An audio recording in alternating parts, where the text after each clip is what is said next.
Buenas noches.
Hola Verónica, buenas noches. Claudia, ¿cómo les va?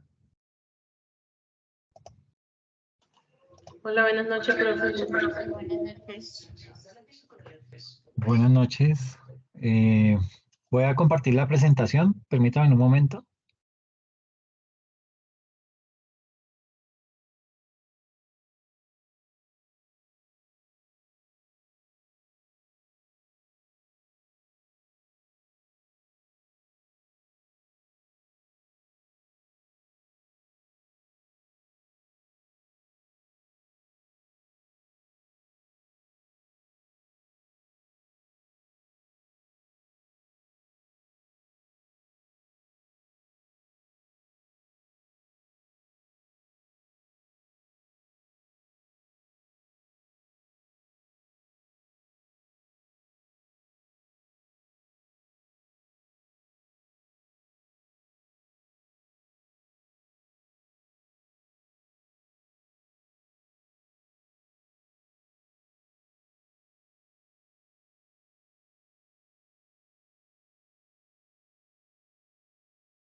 Bueno, entonces hoy vamos a abordar la segunda etapa, que es la etapa de planeación. Eh, ¿Me confirman si están viendo ahí la presentación? Sí, profe. Muchas gracias. Listo, entonces, frente a esta etapa de planeación, digamos que todo lo que vamos a ver de aquí en adelante eh, cubre esta parte de planeación que es, digamos que lo que envuelve la planeación es toda la parte estratégica y eso que tiene que ver con el plan global de auditoría. Entonces, digamos que esta fase de planeación arranca básicamente con una fase que se denomina conocimiento del cliente, ¿ok? Digamos que esa fase del conocimiento del cliente, digamos que se diferencia de la primera fase que vimos en la etapa de preplaneación, porque como les decía anteriormente, en esa primera fase se hace un conocimiento del cliente para mirar básicamente si lo aceptamos, ¿ok? Y de esa manera poder determinar si ese cliente que posiblemente vamos a aceptar tiene unos riesgos significativos que nos impida llegar a realizar el trabajo. Ahora bien, eh, como el cliente ya fue aceptado, vamos a empezar a conocerlo para podernos empapar muy bien del objeto social que desarrolla, del tipo de operaciones que lleva a cabo, qué tan complejo es y de esa misma manera poder diseñar las pruebas de auditoría para poder cumplir el objetivo de auditoría, que es el de emitir una opinión sobre la razonabilidad de los estados financieros. Entonces, digamos que en primera instancia, el ejercicio de auditoría requiere que el profesional, es decir, nosotros, ejecutemos un proceso de planeación que le permita garantizar de forma anticipada el alcance de la labor para poder dar cumplimiento a los objetivos propuestos para la entidad auditada. Ese es el primer compromiso. El segundo dice que en la NIA 300, que habla puntualmente de la planificación de la auditoría de estados financieros, se establecen los lineamientos de este proceso. Entonces, todo lo que se necesite conocer, pues nos vamos a remitir específicamente a esa NIA 300. Y en tercer lugar, digamos que referente a esa NIA 300, esa NIA exige que se presenten como mínimo los siguientes documentos: lo que es la estrategia global de auditoría y el plan global de auditoría. Estos son como los dos entregables en esta etapa, ¿ok? En este momento, ¿listo? Entonces, digamos que el propósito de hacer un recorrido de la organización, porque digamos que uno tiene que ir a ver cómo es que funciona la empresa, en dónde está ubicada, cuántos empleados tiene, trabaja por turnos, trabaja 7 por 24, mm, qué tipo de maquinaria tienen, cómo está conectada, tienen sistema antiincendio, todo ese tipo de cosas, esa observación primaria que vamos a hacer es fundamental y ahí empezamos a detectar cositas, ¿ok? Entonces hay que hacer un recorrido de esa organización y el propósito es el de comprender al mayor detalle posible ese tipo de negocio. ¿Por qué? Porque en nuestra profesión ocurre con mucha frecuencia que cuando aceptamos un trabajo, no solamente como auditores y como revisores fiscales, sino también como contadores públicos, vemos que de la calidad de nuestras preguntas podemos llegar a concluir en un comienzo que el trabajo es muy sencillo o que el trabajo es muy básico y sucede que más adelante nos empezamos a dar cuenta que las cosas no son así de fáciles como las estábamos imaginando. Por eso es muy importante el recorrido por las instalaciones de la empresa para poder calcular esa complejidad de las operaciones de esa organización. Entonces, para apoyarnos en ese proceso, vamos a desarrollar un cuestionario de conocimiento del cliente como el siguiente.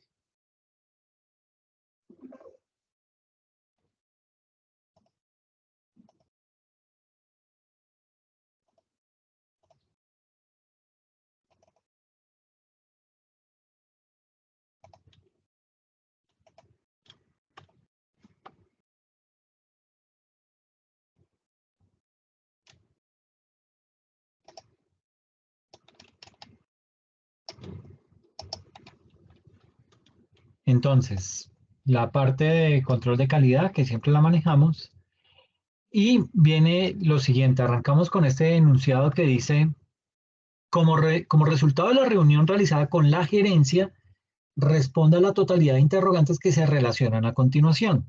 Entonces, primero, ¿cuál es el objeto social de la compañía? Aquí colocamos la respuesta, ¿sí? Colocamos la referencia del papel de trabajo. ¿Por qué?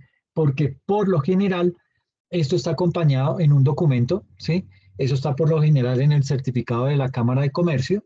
Ahí está descrito el objeto social de la compañía, pero lo tenemos que validar para ver si eso que nos dijo la gerencia coincide con lo del certificado de existencia y representación legal. ¿En qué fecha hicimos esa validación? ¿Cuál es el nombre del responsable por parte de nuestra firma de auditoría? ¿Y cuál es el nombre y cargo de la persona con la que se efectuó dicha indagación? Eh, ¿A qué sector económico pertenece la compañía? ¿La empresa pertenece a un grupo económico? ¿Sí? Si la respuesta a esa pregunta de que si la empresa pertenece a un grupo económico es afirmativa, entonces hay que preguntar si es una compañía controlante o una compañía controlada. ¿La compañía tiene sedes o sucursales? ¿Cuántas y en qué ciudades? ¿Cuáles son las áreas y o dependencias que existen en la compañía? ¿Cuántos trabajadores tiene la compañía? ¿Qué superintendencia la vigila, inspecciona y o controla? ¿Cuáles son los contratos con terceros que tiene la compañía? ¿Cuántos socios tiene la compañía? ¿La compañía tiene junta directiva? ¿En qué marco de información financiera se encuentra clasificada según los estándares internacionales? Y entonces usted se estará preguntando, pero bueno, muchas de esas preguntas las respondimos en varios formatos anteriores. No importa, esto, vuelvo y digo, esto se convierte en un papel de trabajo, pero esto ya es de la planeación de la auditoría, ¿sí? Y digamos que se convierte en un insumo muy importante para nosotros poder desarrollar todo el proceso de auditoría. La empresa tiene un solo cliente. Si la respuesta de que tiene un solo cliente es negativa, ¿cuáles son los principales clientes de la compañía? ¿Cuáles son los principales proveedores? ¿Cuáles son los costos y gastos más representativos? ¿Cuál es el indicador de liquidez de la compañía según los estados financieros? ¿Cuál es el indicador de rentabilidad de la compañía? ¿Cuál es el indicador de endeudamiento? ¿Cuál es el indicador de capital de trabajo? La compañía tiene inversiones, ¿cuáles? Maneja inventarios, ¿cuáles? Efectúa importaciones, ¿de qué tipo? ¿Sí? Tiene inmuebles propios. La compañía está calificada como gran contribuyente. La compañía tiene deudas atrasadas por concepto de impuestos. La compañía actualmente tiene demandas y o litigios en curso. La compañía está obligada a dar cumplimiento a algún sistema de prevención contra el lavado de activos y financiamiento del terrorismo. La empresa tiene debidamente licenciados los software. La empresa da cumplimiento a la normatividad aplicable al sector económico al que pertenece y la contabilidad de la compañía es llevada por un outsourcing o por personal controlado directamente por la compañía. Entonces, mire que aquí hay muchas preguntas, tanto de la parte financiera, pero también de la parte organizacional. Y usted estará diciendo, si estamos haciendo una auditoría financiera, ¿para qué carajos me tengo que meter para saber si la compañía tiene debidamente licenciados todos los software que tienen instalados en los equipos? Pues porque dentro de nuestra función está también la de evaluar el control interno, ¿ok?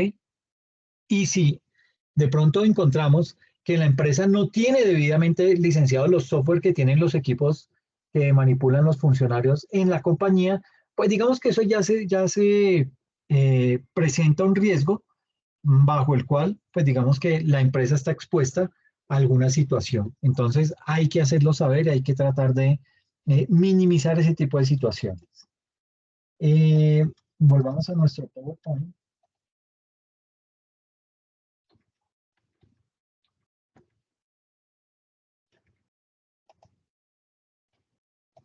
Entonces,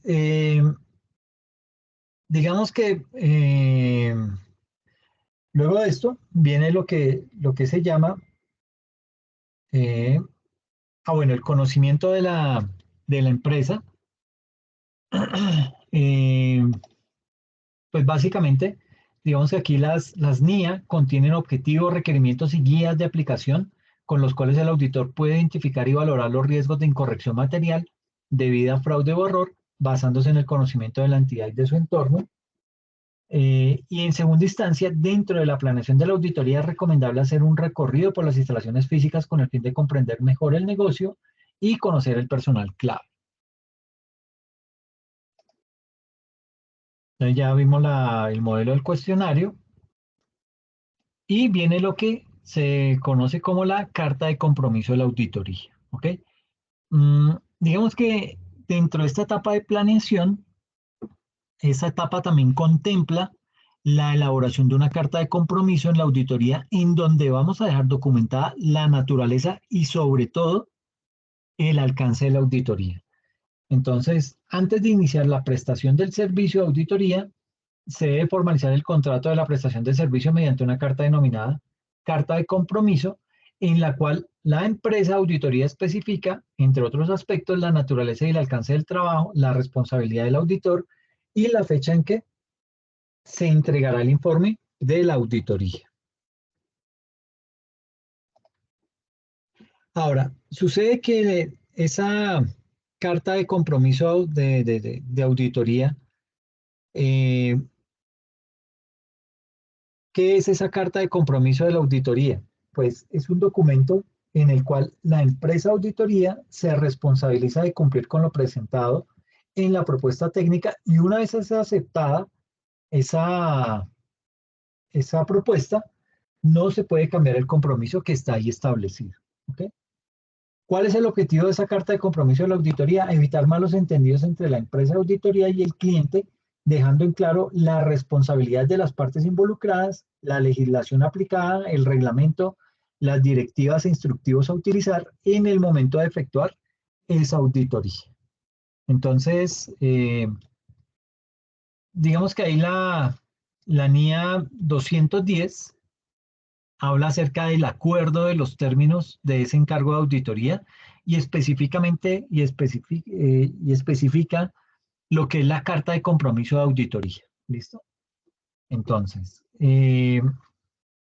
digamos que aquí vamos a ver un modelo de la carta de compromiso de esa auditoría financiera.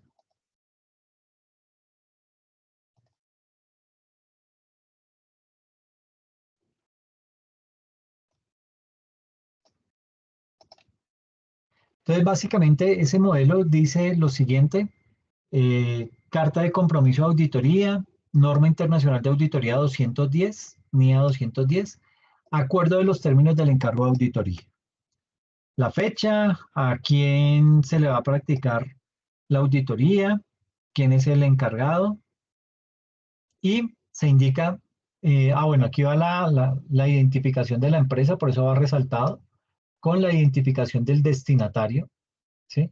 Que es básicamente la persona que nos contrató.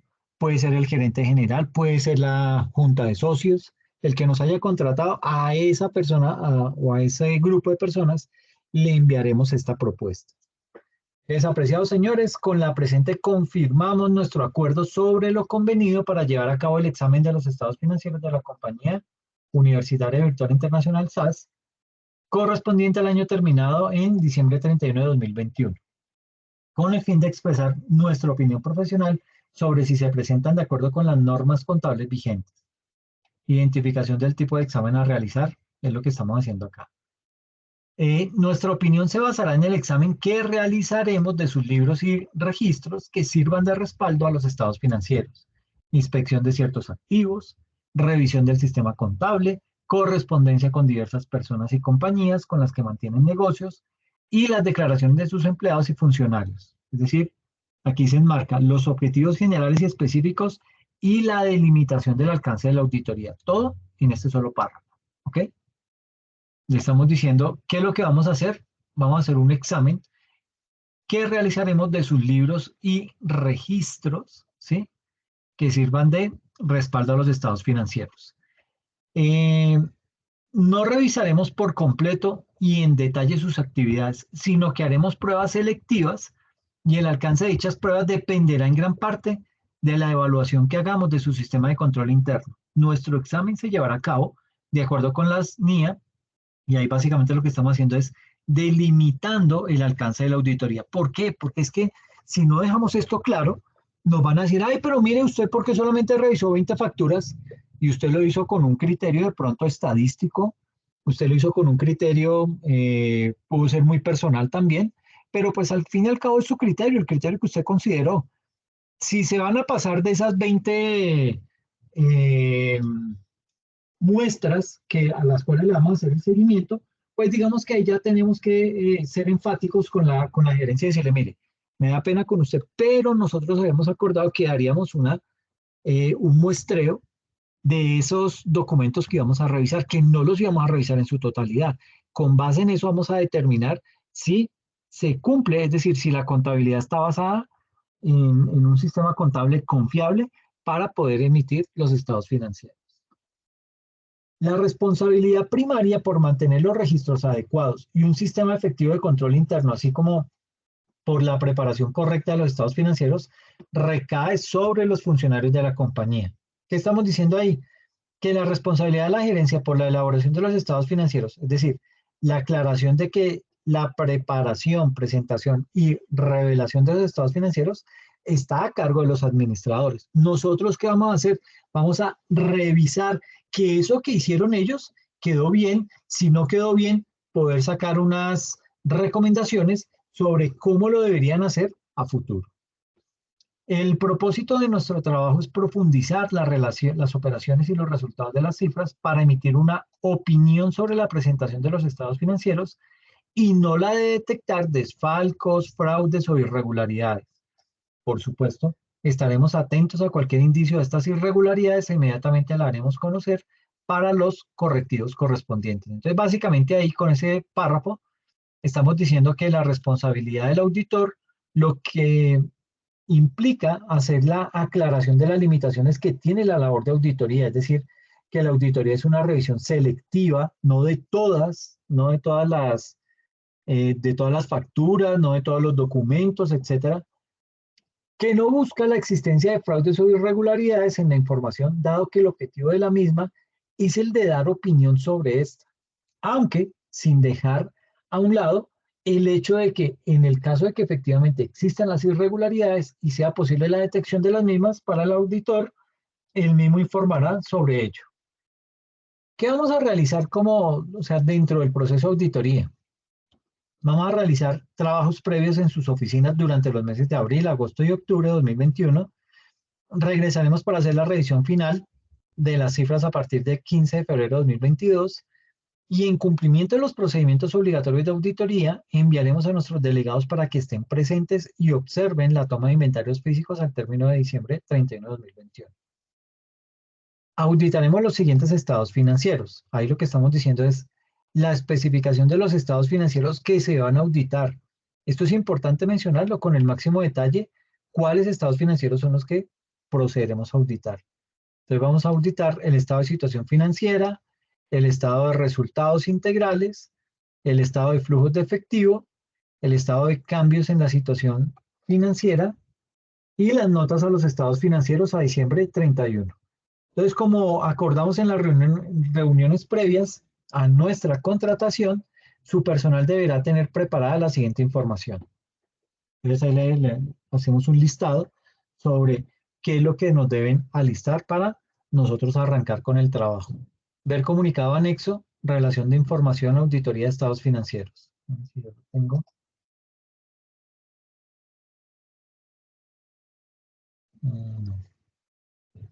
Ok. Entonces, básicamente lo que dice es que nos comprometemos a entregar nuestra opinión sobre los estados financieros antes del 31 de marzo de 2022. Es decir, el tipo de comunicaciones para informar los resultados de la auditoría. ¿Listo? Cordialmente, ¿quién firma? Y listo. Esta sería como esa carta o ese acuerdo de los términos del encargo de auditoría. ¿Listo? Bien.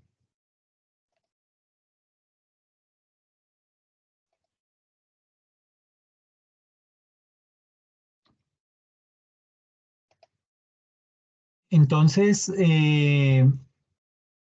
básicamente, digamos que en esa fase de planeación también resulta importante recolectar lo que es la mayor cantidad de documentos y de información posible, información tanto interna como externa.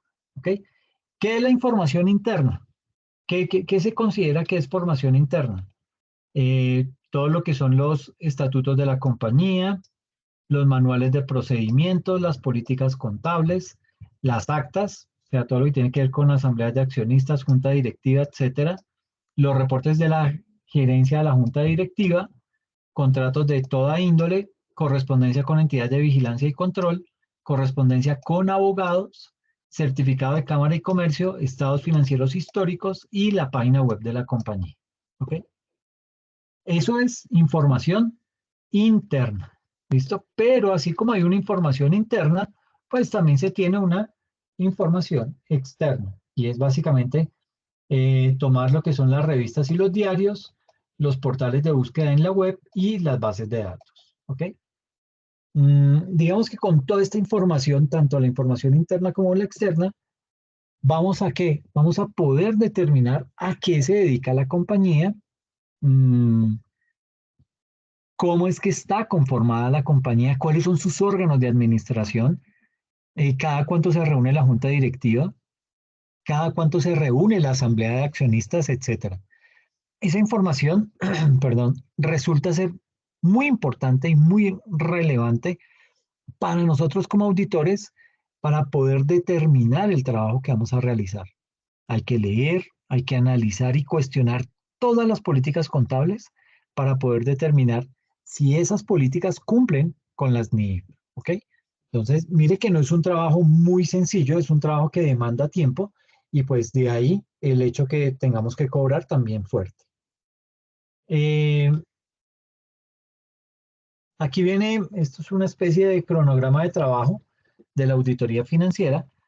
Básicamente, digamos que dentro de la fase de auditoría debemos realizar un cronograma de trabajo para tener claramente definidas las actividades a realizar, quiénes son los responsables de cada actividad y los tiempos en los cuales se deben desarrollar dichas actividades. Este cronograma resulta ser muy importante. ¿Por qué? Porque se convierte en una herramienta efectiva para poder realizar el seguimiento de actividades de esa auditoría. Y aquí en la diapositiva, pues básicamente tenemos un cronograma sugerido en el cual aparecen unas fases y dentro de cada fase pues aparecen las actividades a desarrollar. Entonces tenemos la fase de preplaneación. ¿Qué se hizo en la fase de preplaneación? Se hizo una reunión con la gerencia general, que corresponde a lo que se denomina entrevista inicial. Tiene el diligenciamiento de un cuestionario de aceptación del cliente, una entrevista con un auditor predecesor y diligenciamiento del cuestionario, la consecución de documentación interna y externa base, la revisión de estados financieros comparativos, la elaboración de la propuesta de auditoría financiera. Y desde la planeación, la elaboración de la carta de compromiso, el envío al cliente de esa carta de compromiso y el diligenciamiento, cuestionario de reconocimientos del cliente y por último, dentro de la planeación, determinación de la materialidad e importancia relativa. ¿Ok?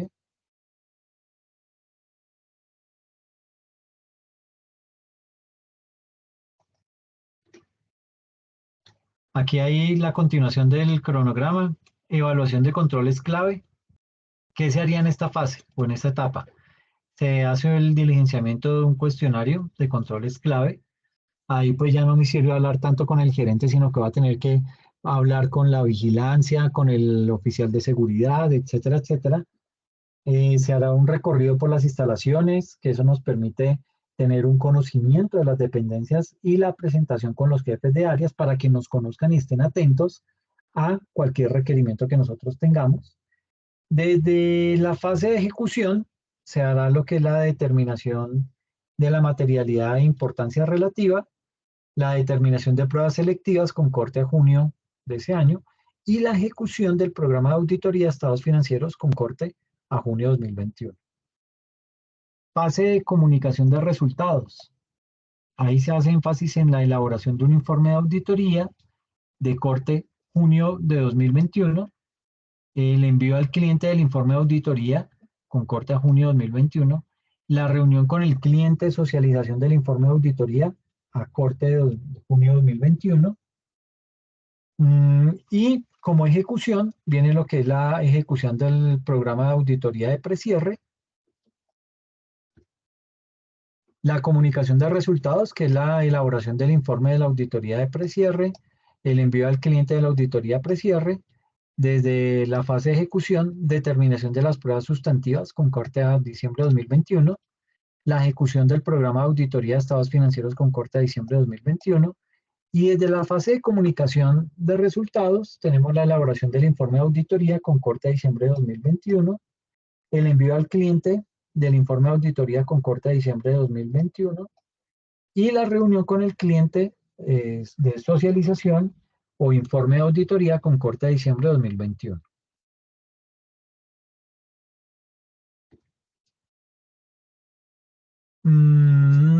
Entonces, vamos a ver este cuestionario, porque como les decía, dentro de nuestras funciones de auditoría, tenemos que evaluar el control interno. ¿Ok?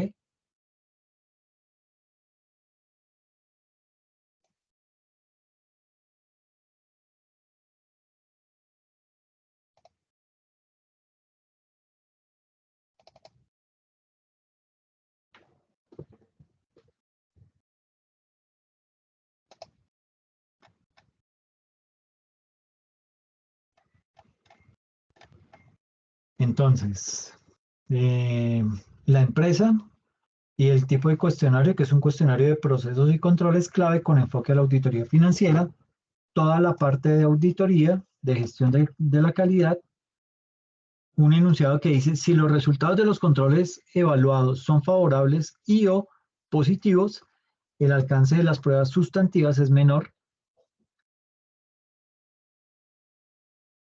Y si los resultados son desfavorables o negativos, el alcance de las pruebas sustantivas es mayor.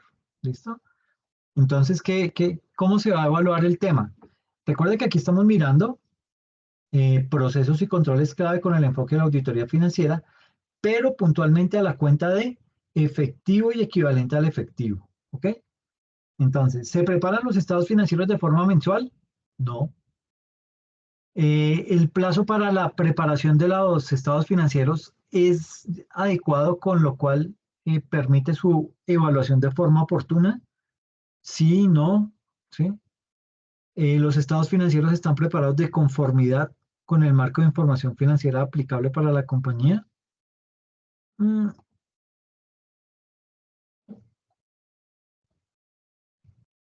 los estados financieros son revisados por un adecuado nivel jerárquico de la compañía. No.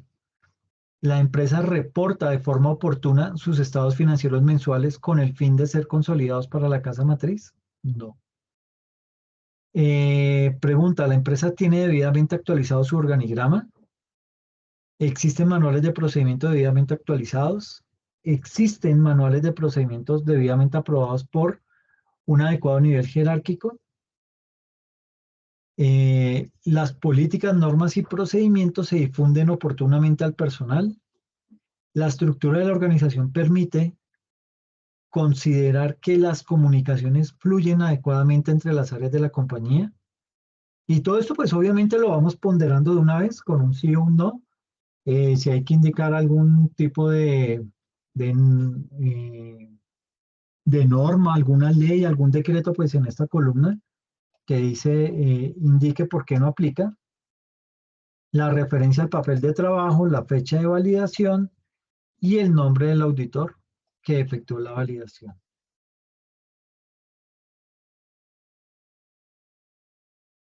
Y digamos que aquí se hace otro pequeño cuestionario y es acerca de si la asamblea ordinaria de accionistas se lleva a cabo dentro de la fecha estipulada por la legislación colombiana.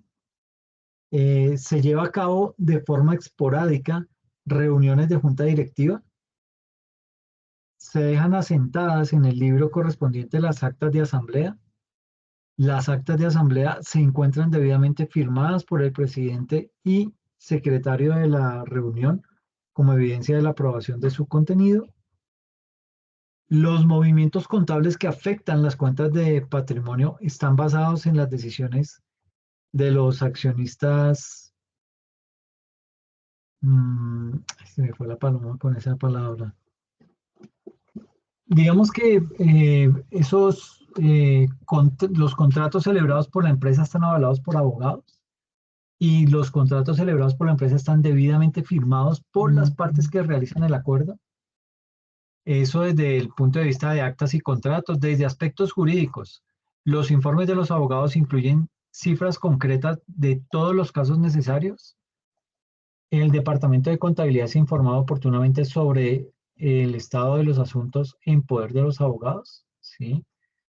Se registran los libros oportunamente las contingencias manejadas por los abogados. Aquí hay otro aspecto evaluado que son los sistemas de información contable.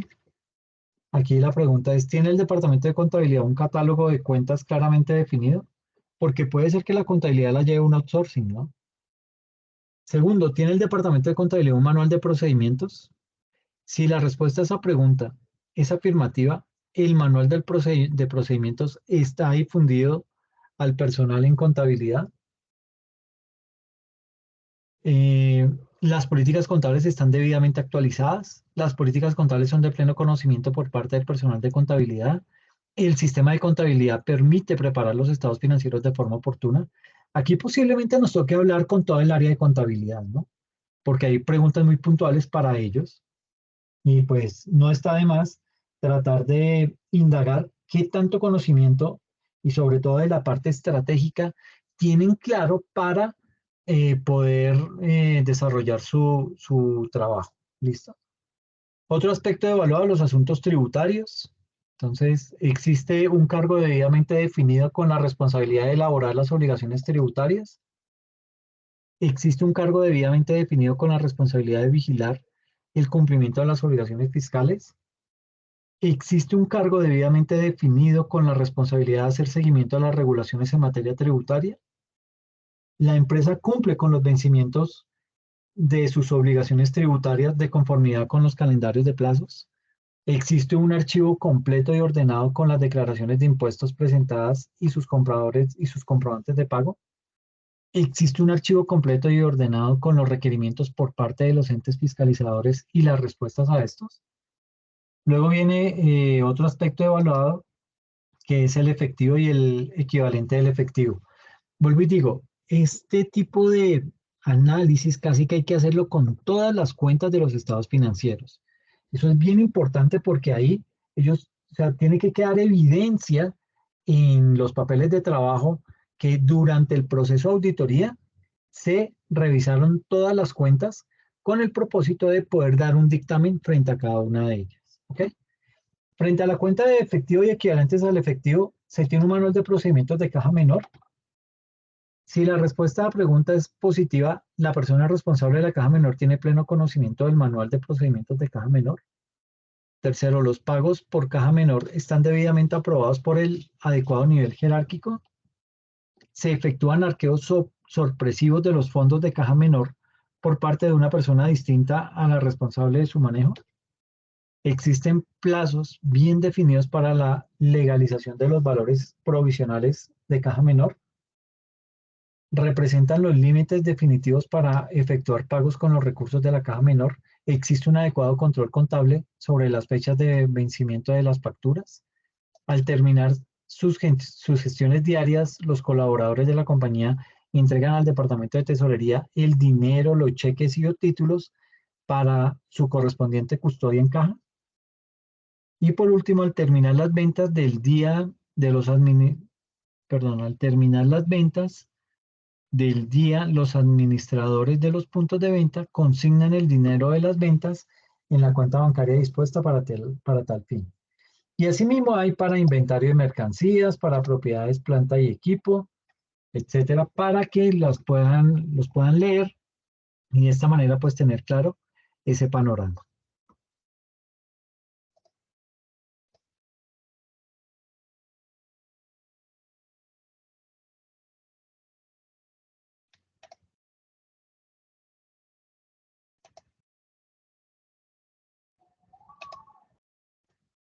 Entonces, frente al cuestionario de control interno, específicamente para la cuenta de efectivo y equivalente al efectivo, nos indica que este cuestionario le servirá como guía en el proceso de control interno que debe realizar a las partidas relacionadas con el efectivo y el equivalente al efectivo. Tenga en cuenta que de acuerdo con la NIC 7 y la sección 7 del estándar para pymes, el efectivo comprende además los depósitos bancarios que están a la vista. Por su parte, los equivalentes de efectivo son las inversiones a corto plazo que generan gran liquidez y que se pueden convertir en efectivo. Para estos existe un bajo riesgo que cambie su valor. Indica ahí también que hay que resolver este cuestionario teniendo en cuenta que los datos de la columna respuesta tienen como opciones sí, no o no aplica. Si requiere detallar alguna información importante o hallazgo que considere relevante, ubique dicho comentario en la columna observaciones. ¿Okay? Entonces aquí está el formato completo, la pregunta, la respuesta que noté y las observaciones. Vemos el modelo de cuestionario para el área de compras.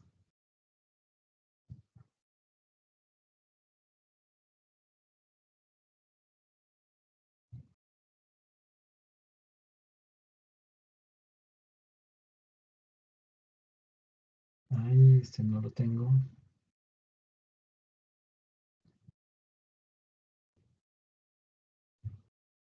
Aquí.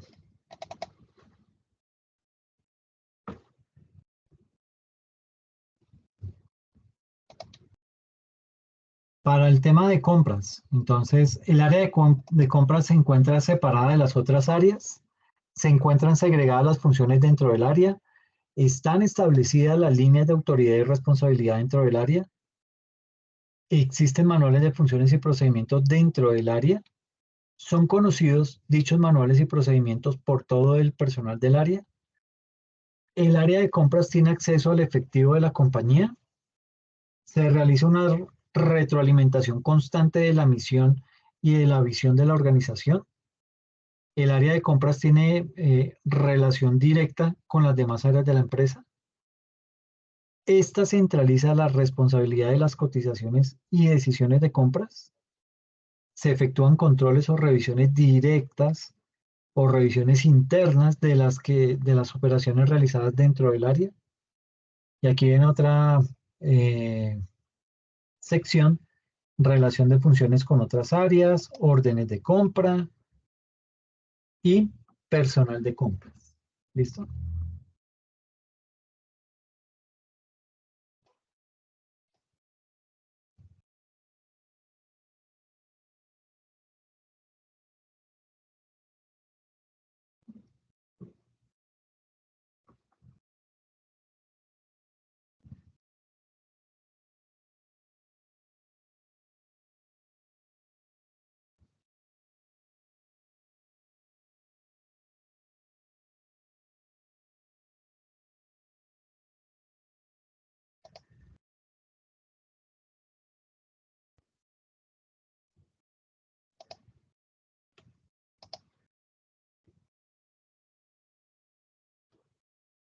Entonces, estas son las preguntas para toda el área de compras. Ver el modelo de cuestionario provisiones y contingencias. ¿Qué nos preguntará ese cuestionario?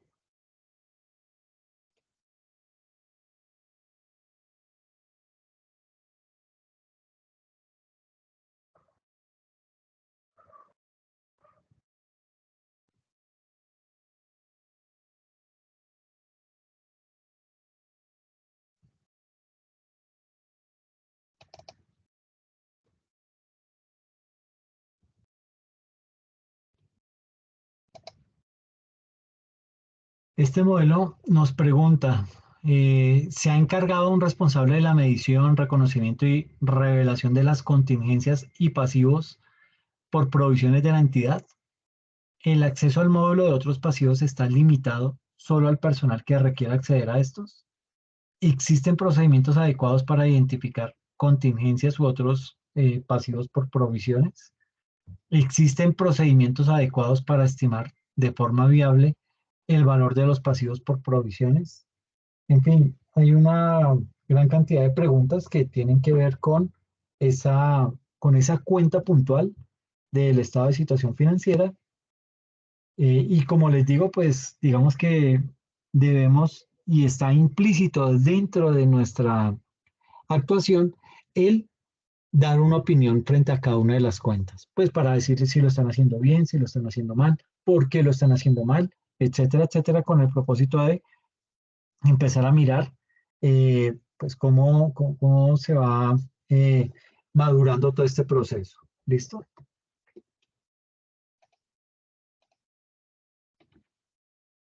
Ah, bueno, este es el de provisiones y contingencias. Ver el modelo del área de nómina. Entonces, frente al registro de personal, el archivo individual de cada trabajador contiene fecha de entrada, cambios, aumentos, etcétera, debidamente aprobados, bases del suelo o jornal, pagos parciales de cesantías y autorizaciones de la oficina de trabajo, autorizaciones para el descuento del salario, acumulación de salarios, prestaciones de cada trabajador, el contrato de trabajo, eh, el examen médico de ingreso y evidencia de la renuncia a que hubiere lugar, investigaciones efectuadas para la contratación del trabajador, informaciones necesarias para dar cumplimiento a las disposiciones relativas a la retención de impuestos sobre salarios pagados. Esto es, obviamente tiene muchísimo más, se puede nutrir de acuerdo a lo que ustedes conozcan o de acuerdo a lo que quieran indagar frente a eso en el proceso de auditoría, pero pues digamos que usted es el que manda. Esto es simplemente un borrador que pretende pues digamos que mostrarle algunas preguntas de las cuales pues se podrían formular dentro de ese desarrollo de la auditoría. ¿Cómo garantizar la confiabilidad del sistema de control interno de cuentas por cobrar? Entonces, digamos que en ese tipo de situaciones, esta es la carta de compromiso, la cierro.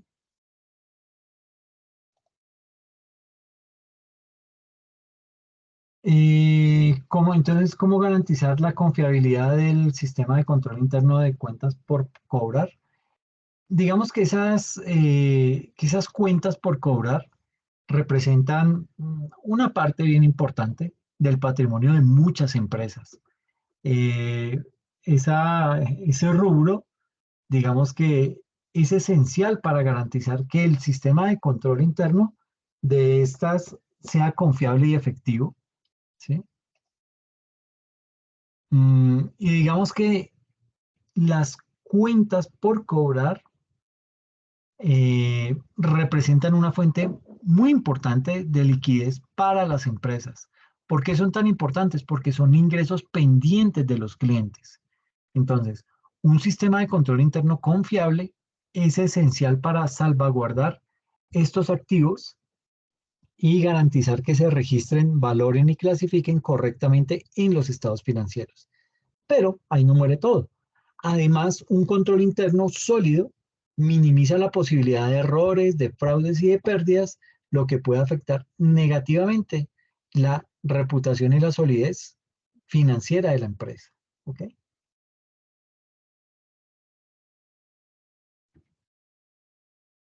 El otro aspecto es lo que tiene que ver con la identificación y evaluación de riesgos en cuentas por cobrar. Mm, digamos que la identificación y la evaluación de riesgos en cuentas por cobrar es un paso crucial. ¿Para qué? Para poder establecer un sistema de control interno confiable. Los riesgos pueden incluir,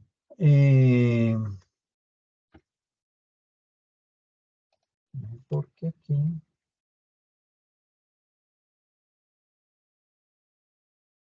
entonces, la identificación y evaluación de los riesgos en cuentas por cobrar.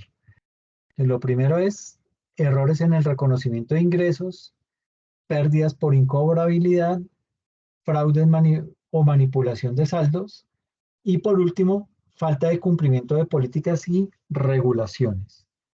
Entonces, como les decía, pues la evaluación de los riesgos en cuentas por cobrar es un paso crucial para poder establecer en nuestra organización un sistema de control interno confiable.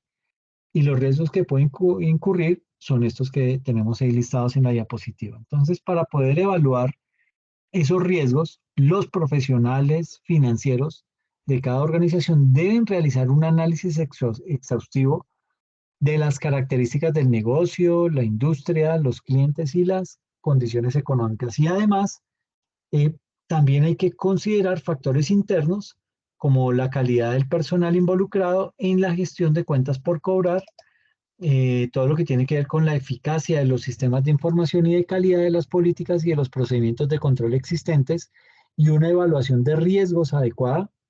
Todo eso permite a la empresa centrarse en áreas críticas y diseñar controles internos que aborden específicamente los riesgos. Luego viene la otra etapa, que es el diseño e implementación de controles internos eficaces para cuentas por cobrar. Aquí hay que decir que los controles internos eficaces para cuentas por cobrar deben abordar los riesgos identificados y estar alineados con los objetivos de la empresa. Esos controles pueden incluir la segregación de funciones, la autorización y aprobación de transacciones, la reconciliación periódica de saldos y la revisión y monitoreo de indicadores clave de rendimiento, los famosos KPI. Mm, digamos que ahí también se habla acerca de lo que son las evaluaciones periódicas que también hay que considerar.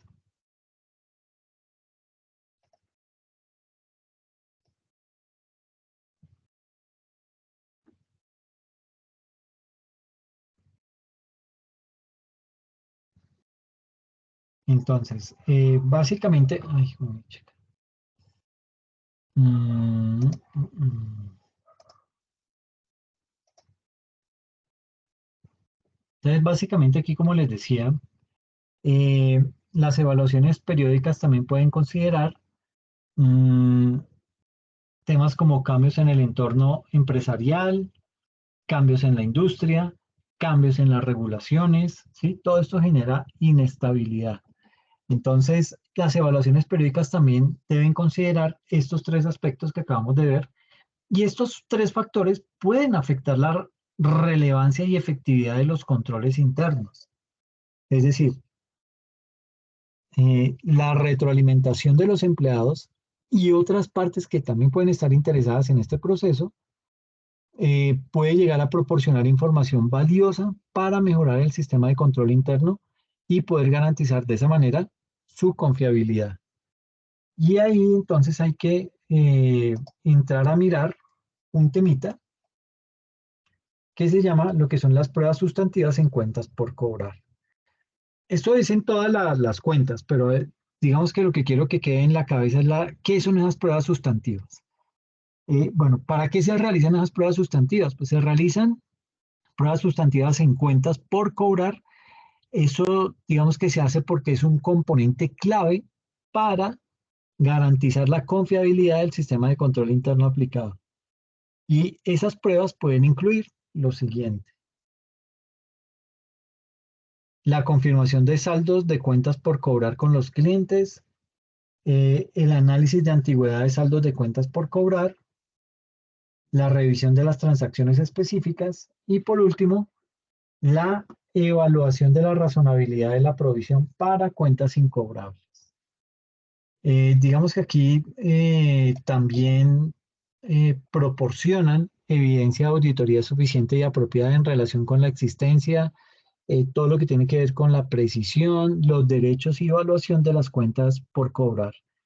Entonces, esas pruebas que son sustantivas también pueden ayudar a identificar áreas de riesgo, puede llegar a calcular también diferencias en el diseño o implementación de controles internos y posibles errores o fraudes.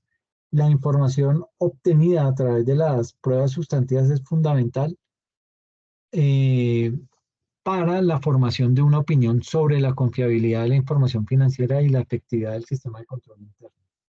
Entonces, básicamente, no solamente nos podemos quedar con mirar las cifras que salen en los estados financieros y de una manera tratar de validarlas, sino que yo tengo que ir más allá y es validar esas políticas contables, pero puntualmente para cada una de las cuentas que estamos revisando. ¿Ok? Entonces, la pregunta podría ser, ¿las políticas contables para cuentas por cobrar deben estar en línea con los principios contables generalmente aceptados o las normas internacionales de información financiera? Según corresponda, estas políticas deben abordar aspectos claves como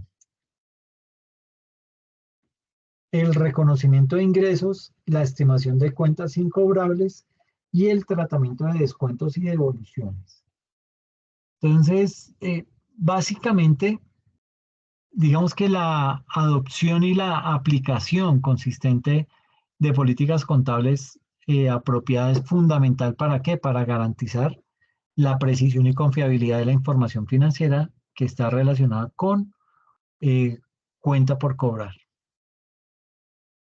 Mm, y en ese orden de ideas, digamos que las políticas contables pues también tienen que ser evaluadas, tienen que ser revisadas. Y obviamente si hicimos ya ese esfuerzo de evaluarlas y de revisarlas, pues procedamos a actualizarlas periódicamente. ¿Para qué?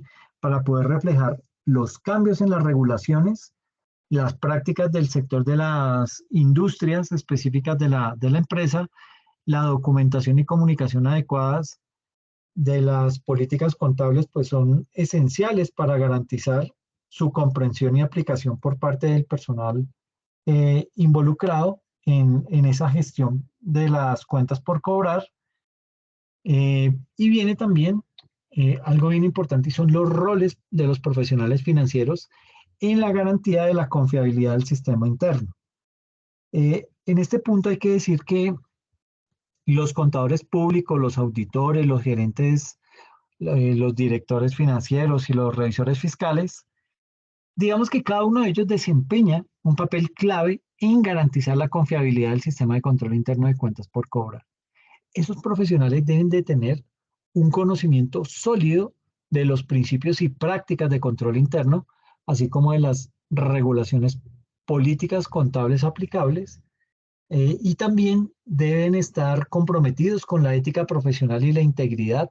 ¿Por qué comprometidos con estos dos valores? Porque son valores fundamentales para la efectividad del sistema de control interno.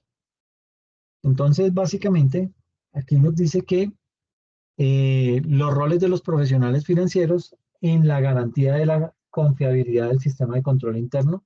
Entonces, lo primero es que estos profesionales financieros son responsables de identificar y de evaluar los riesgos. En segunda instancia, diseñar e implementar controles internos eficaces. Tercero, monitorear y evaluar el sistema de control interno. Cuarto, realizar pruebas sustantivas. Y quinto, garantizar la adopción y aplicación de políticas contables apropiadas. Esto, bueno, yo creo que aquí nos toca ya meternos con lo que son básicamente las pruebas sustantivas.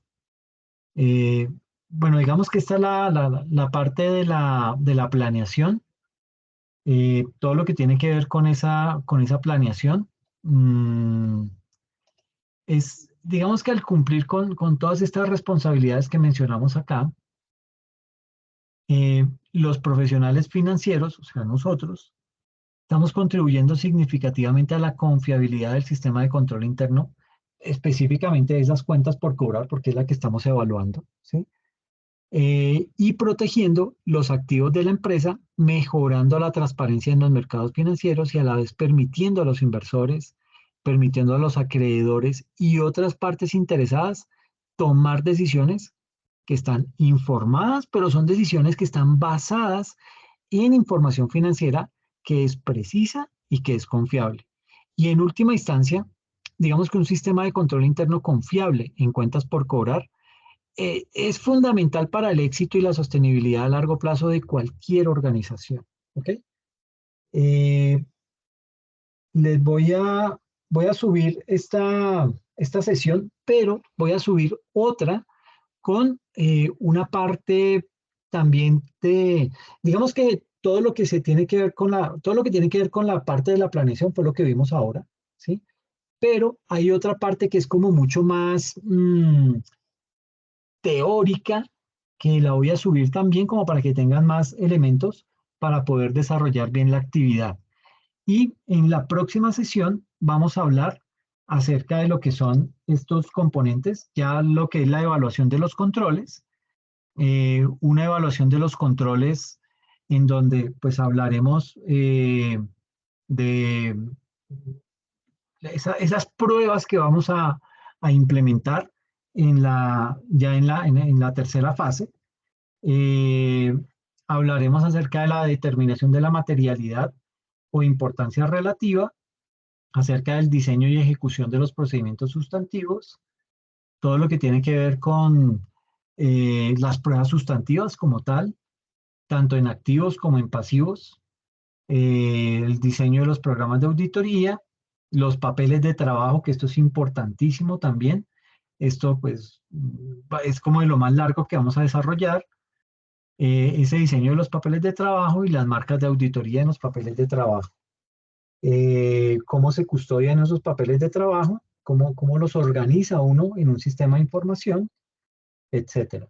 Y la realización del precierre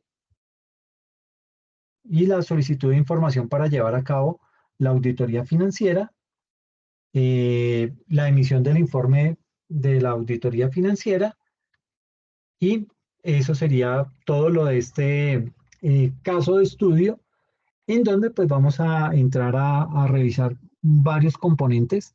Yo creo que esto lo estaremos terminando en la semana 6.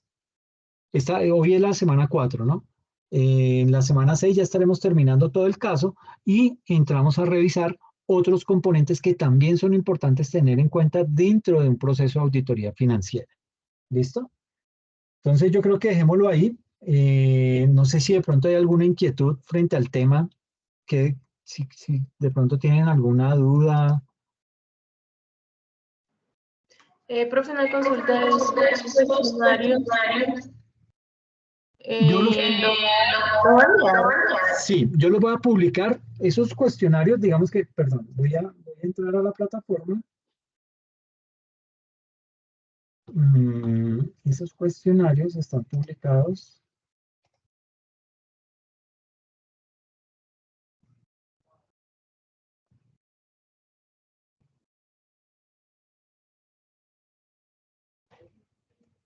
Aquí.